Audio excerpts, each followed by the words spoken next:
मियो अस्पताल के मुलाजमीन का एहतजाज। सफाई के अमले ने काम छोड़कर एहतजाज रिकॉर्ड कराया। 5 माह से तनख्वाह नहीं मिल रही। इंतजामिया की यकीन दहाई के बाद एहतजाज ख़त्म किया गया।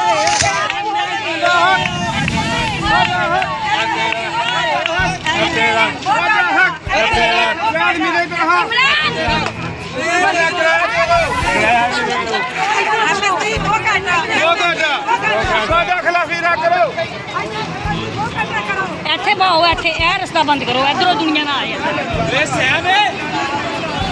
ਦੁਨੀਆ ਦਾ ਕੀ ਕਸੂਰ ਹੈ ਕਸੂਰ ਕੰਪਨੀ ਵਾਲਿਆਂ ਦਾ ਜਾਂ ਐਮਐਸ ਦਾ ਹੈ ਦੁਨੀਆ ਰੁਕੇਗੀ ਨਾ ਕੰਪਨੀ ਵਾਲਿਆਂ ਨੂੰ ਬੁਲਾਓ ਠੇਕੇਦਾਰਾਂ ਨੂੰ ਬੁਲਾਓ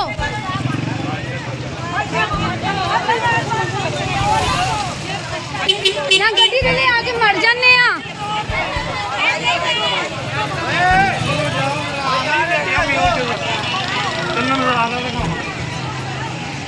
बहुत जल्द मुलाजमीन को तनख्वाहें दे दी जाएंगी। इंतजामिया ने मुलाजमीन को यकीन दिला दिया। एहतजाज